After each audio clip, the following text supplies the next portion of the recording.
कभी कभी शेयर बाजार सबसे ज्यादा तब डराता है जब सबको लगता है कि अब डरने की जरूरत ही नहीं है, जब हर गिरावट पर खरीदारी हो रही हो, जब हर चार्ट हरा दिख रहा हो और जब निवेशकों को यह भरोसा हो जाए कि अब तो बाजार सिर्फ ऊपर ही जाएगा।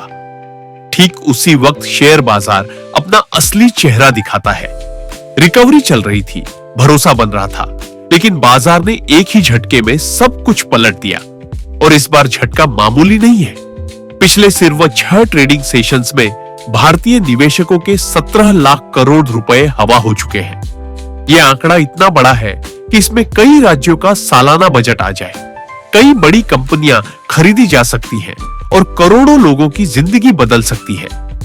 लेकिन दलाल स्ट्रीट पर यह पैसा चुपचाप डूब गया। सोमवार को बाजार खुलते ही जबरदस्त बिकवाली देखने को मिली। दोपहर 12 बजे तक सेंसेक्स 684 अंक और निफ्टी 208 पॉइंट्स टूट चुका था।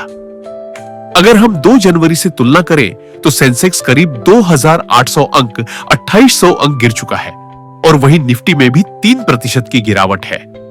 यानी ये सिर्फ एक करेक्शन नहीं, ये भरोसे की दरार है। इस गिरावट में ना छोटे निवेशक बचे, ना बड़े पोर्टफोलियो। हर तरफ बस यही सवाल है कि आखिर बाजार में इतनी तेज गिरावट क्यों आ रही है। निवेशकों के सामने ट्रंप टैरिफ और यूएस इंडिया ट्रेड डील में देरी सबसे बड़ा डर है। बाजार को उम्मीद थी कि यूएस सुप्रीम कोर्ट ट्रंप के टैरिफ पर कोई साफ फैसला देगा, लेकिन ऐसा नहीं हुआ। ना कोई टाइमलाइन मिली, ना ही कोई क्लैरिटी।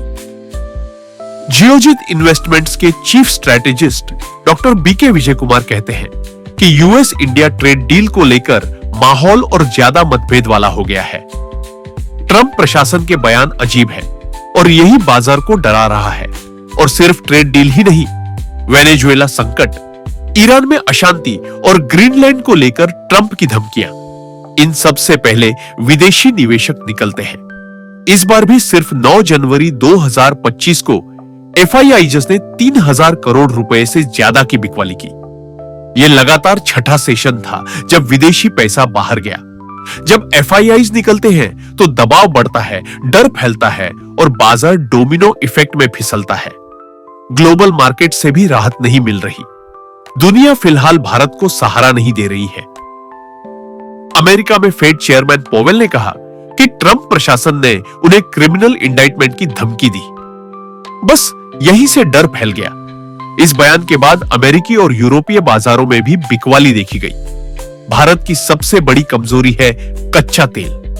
भारत अपनी जरूरत का 80% कच्चा तेल आज भी विदेशों से आयात करता है और जब जियोपॉलिटिक्स हिलती है तो तेल सबसे पहले उछलता है।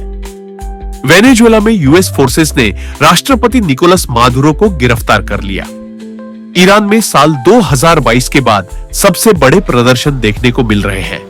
सरकार के तख्ता पलट की तैयारी की खबरों से कच्चे तेल में तेजी देखने को मिली है। ब्रेंट क्रूड का भाव $63 प्रति बैरल के ऊपर निकल चुका है। बीते एक हफ्ते में ब्रेंट क्रूड में 3% की तेजी देखी गई है। तेल महंगा होने का मतलब भारत पर दबाव, और यह दबाव सबसे पहले मार्केट में दिखता है।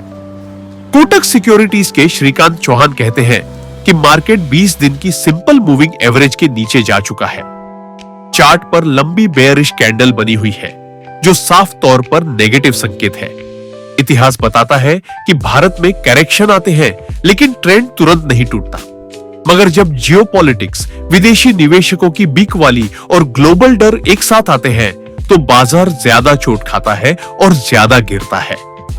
दलाल स्ट्रीट इस वक्त डर और धैर्य के बीच झूल रहा है। आपका इस पर क्या कहना है? कमेंट्स में बताइए।